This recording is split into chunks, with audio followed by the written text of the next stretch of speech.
I'm Ben Meiselas from the MeidasTouch Network. Some final hearings this week in the House of Representatives before the members go and take their August recess. And look, I think these hearings really highlight the fact that you've got very sharp, intelligent, caring, and compassionate people on the side of the Democratic Party. And on the MAGA Republican side, it's just more of the same. Idiocracy meets fascism, meets just spreading propaganda. But at these committee hearings, you can really see the contrast. This is one of the favorite series of mine that we do here, where I show you what went down in the committee hearings this week. First, I want to show you MAGA Republican Representative Paul Gosar from Arizona expressing concern that President Joe Biden's national drug control strategy, that is over 150 pages in length, does not include the words God and faith in the drug policy strategy. Play the clip. Biden's national drug control strategy is 150 pages. The words God and faith are not mentioned one time. People need a purpose to be happy. To quote Robert F. Kennedy, I know that's awful hard, quote, unemployment kills, end of quote. The left offers endless benefits. In other words, dependency, because dependent population votes for the providers of those benefits. But a human being needs a purpose, a good job, the ability to provide for a family, a belief in a creator in order to be happy. So here is a perfect retort by Democratic Congressmember Jamie Raskin. Play the clip. The gentleman is somehow looking for some kind of religious test, which is explicitly forbidden in the Constitution of People for Public Office, in the drug control strategy. What about the free exercise clause? What about the establishment clause of the Constitution, which says that the Congress shall make no law respecting an establishment of religion? So surely it can make a difference in terms of people's individual lives and individual paths to recovery. People will derive sources of strength from many different places, including religious faith, including their friends and their family, including psychology and so on. But the idea that our drug strategy is flawed because it doesn't put religion at the center seems to me to be preposterous. Here is Democratic Congressmember from New York, Dan Goldman. And in this hearing, he is speaking to the Office of National Drug Control Policy Director Rahul Gupta and other medical professionals who work for the government on this panel, as well as numerous other individuals who are talking about and who are knowledgeable about the seizure of things like fentanyl at the border. And here, Dan Goldman says, hey, isn't it a good thing when we seize the fentanyl at the border? You try to stop fentanyl from coming into the United States, right? Correct. And in fact, we have seen some statistics recently that my colleagues on the other side of the aisle have touted that there has been more success by this administration in seizing fentanyl coming into the United States. Is that right? Yes, Congressman.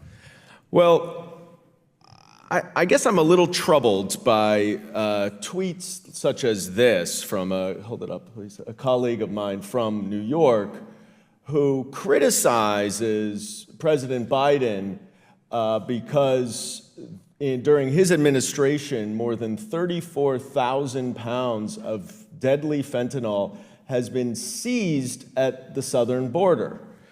That means that it did not come into our communities, right? Yes, Congressman, if the assertion is we should let all of this come in and kill Americans, I will disagree with that every single day and every single minute. Right. We're trying to stop the fentanyl from coming in. Compare that to Lauren Boebert and her question to Dr. Rahul Gupta. Here, play this clip. We have more seizures today than we have had at any time. Do you believe that's because more is coming over than at any other time? I think we have better technology. I think we have more committed men and women in uniform. Here is Democratic Congressmember Jared Moskowitz. I've showed you a lot of videos of Congressmember Moskowitz. Look how powerful This statement is in the committee hearing. Play the clip. But we've heard a lot about the cartel, Doctor. And the drug trafficking trade that's going on in Mexico. And so I want to ask you a question, Doctor. These cartels, these drug traffickers, in addition to the drugs that they're carrying, do you know what else they like to carry? It's not a trick question. Just yell it out when you know it. Guns. They like to carry guns, Dr. Gupta, right? That's what protects the cartel. That's what protects the drug trade. Do you know where they get their guns? Do you know where the cartel, the guys that they're talking about, get their guns? You know where they get their guns? From illicit, illegal purchases. That's right. And do you know where those illicit, illegal purchases are happening and where they're coming from? Largely from the United States. That's right. According to U.S. Custom and Border Control, 200,000 guns pour over the border every year from the U.S. to Mexico. These weapons are being used to contribute to organized crime. They're being used by the drug trade, the cartel, and 70% of all of the weapons the cartel is using are manufactured in the United States. The drug sales and the cartel and China, what they're doing is intentional. I agree with my colleagues across the aisle. I think what the cartel and China is doing is intentional. But so is what the gun manufacturers are doing. It's intentional. And so all of these guns manufactured here, pouring over the border, we, the United States, are arming the cartel. We, the United States, are allowing the cartel to protect the illicit drug trade by allowing guns manufactured here to pour over the border. My colleagues across the aisle are very concerned about things coming in, but they have no concern about weapons going out. Here's another clip of Democratic Congressmember Jared Moskowitz. Play the clip. Can you be with us on a bipartisan basis that maybe the gun manufacturers shouldn't have immunity to sell guns, to make sure to have guns get in the hands of the cartel? I understand you're not with us on wanting to prevent that in this country, but maybe together we can do it to make sure that our guns are at least not going to the drug cartels, facilitating fentanyl from coming in. When are you guys going to wake up and realize that guns are a part of this equation? Now let's contrast that with MAGA Republican Marjorie Taylor Greene, and do you even understand what she's saying? I know she's saying the word woke, but I have no clue what else she's saying. Here, play the clip. This type of funding, $86 million, again, should not go towards educating people about gender and gender bias, educating people about their skin color, educating people about how they think unconsciously without knowing how they think. These are the type of woke ideologies that divide and separate Americans, and veterans could care less about. Here is Democratic Congressmember Ted Lieu talking about how things are safer at the border and that there's been less border crossings on the southern border right now than when Trump was in office, as of May 2019. Play the clip. Border crossings last month declined to the lowest level in over 2 years, correct? Yes. Okay. Politico published an article last week that stated approximately 99,545 individuals were apprehended last month, the first time the figure dropped below 100,000 in more than 2 years. That data is largely correct, right? I believe so, yes. All right, so based on the facts that you testified to, here's this chart. Shows that under Trump, there were 133,000 border apprehensions in May 2019, and last month, under the Biden administration, there were less than 100,000 border apprehensions. The facts show the southern border is doing better last month than it was under Trump in May 2019. Thank you, Secretary Mayorkas, for your public service. And now the Republicans want to impeach you. Good luck with that one. I yield back. Democratic Congressmember Ted Lieu on the economy. Play the clip. Today, Bloomberg reported that U.S. GDP growth accelerated to 2.4%, blowing past economists' estimates. Consumer confidence is also at the highest level in over 2 years, and inflation has now declined for 12 consecutive months to a low of 3%. The United States has the highest GDP growth and the lowest inflation of all the G7 countries. So growth is up, consumer confidence is up, inflation is down. This is Bidenomics, and it did not happen by accident. When Democrats were in control last term, we passed numerous laws to grow our economy from the bottom up and the middle out. We passed the American Rescue Plan, the Inflation Reduction Act, the CHIPS and Science Act, the Infrastructure Law. All of those laws have now grown our economy and grown the middle class. What are Republicans focused on? Putting women in jail for concealing abortions. Democratic Congresswoman Jasmine Crockett, play the clip. Thank you so much for the work that you do. I just want to talk about my state really quickly, since we're talking about the border and how my colleagues have been down there once or twice, and so they feel like they know everything that happens at my border because they go on a little field trip. But I live in this state. I have also legislated specifically in this state, the state of Texas.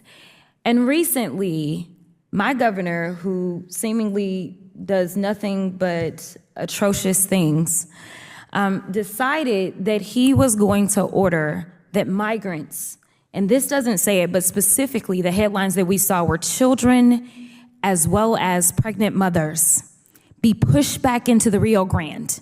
Currently, the DOJ is suing my governor because he decided that he wanted to use razor wire.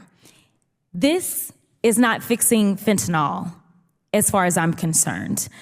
Because you're the expert, do you believe that razor wire or ordering that women and pregnant mothers and children be pushed into the water, do you believe that that's fixing our fentanyl crisis?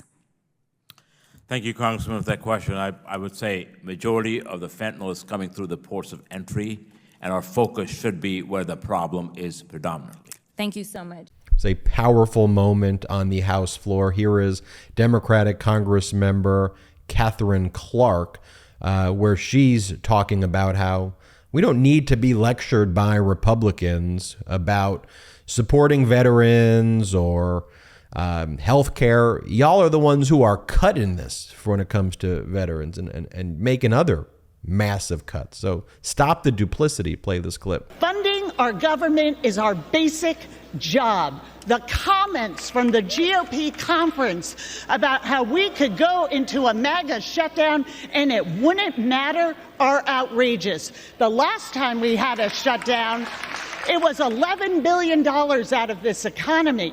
And don't talk to us about standing for veterans when the GOP was the ones that have cut veterans' housing, has cut their health care, has said to our women, our active women, military women, said it is okay to ask our military women to fight.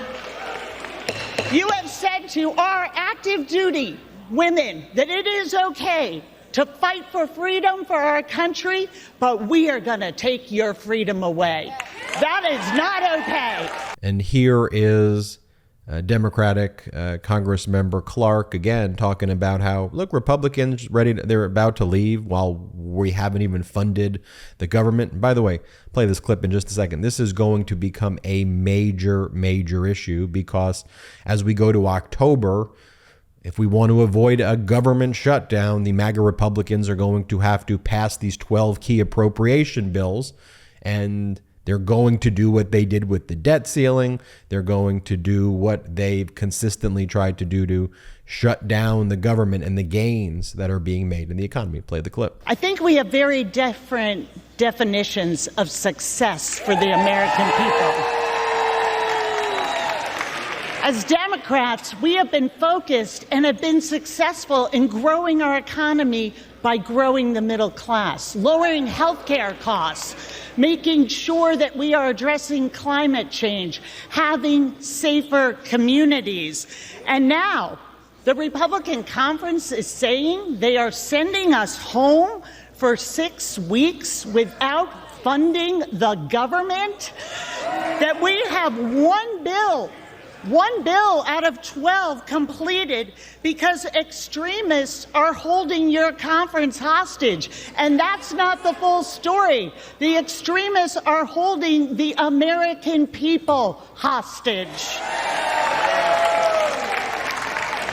We will have 12 days when we return to fund the government, to live up to the job the American people sent us here to do. This is a reckless march to a MAGA shutdown. And for what? In pursuit of a national abortion ban? Is that what we are doing here? The American people see through this. They know who is fighting for them, fighting for solutions. Your time is coming. The American people are watching. They are going to demand accountability.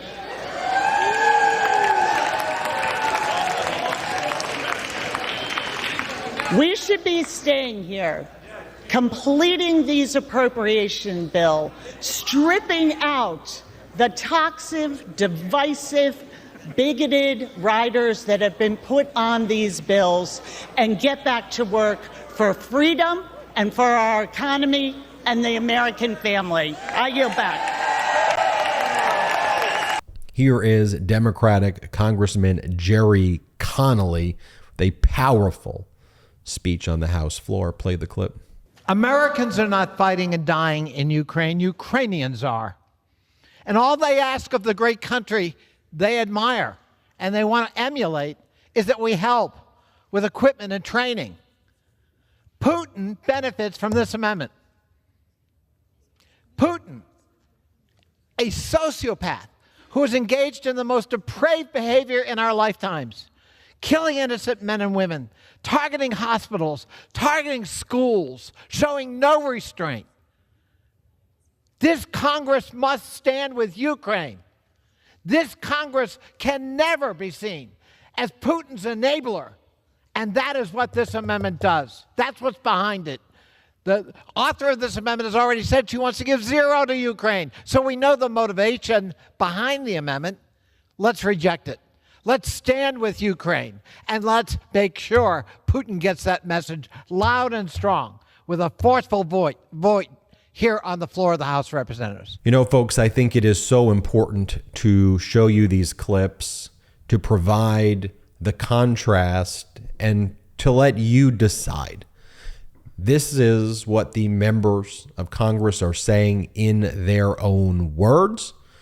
You can see a difference in priority, a difference in focus, a difference in a fundamental understanding of our great Constitution, a difference in intelligence, a difference in competence. Again, it's for you to decide, but I want to show those videos and put in the comments how you feel. I'm Ben Meiselas from the MeidasTouch Network. Make sure you subscribe to the MeidasTouch Network right now. It's free to subscribe. Check us out at patreon.com/MeidasTouch, wherever you get audio podcasts. Subscribe to the MeidasTouch podcast as well. Just search MeidasTouch podcast. It's free. All right, hit subscribe on our YouTube channel and have an excellent day. Love this video? Then you'll love the MeidasTouch podcast. Listen as my brothers and I break down the latest news and chat with top political leaders on the fastest growing pro-democracy podcast in the world. New episodes drop every Tuesday and Friday. Add the MeidasTouch podcast right now wherever you listen to your podcasts.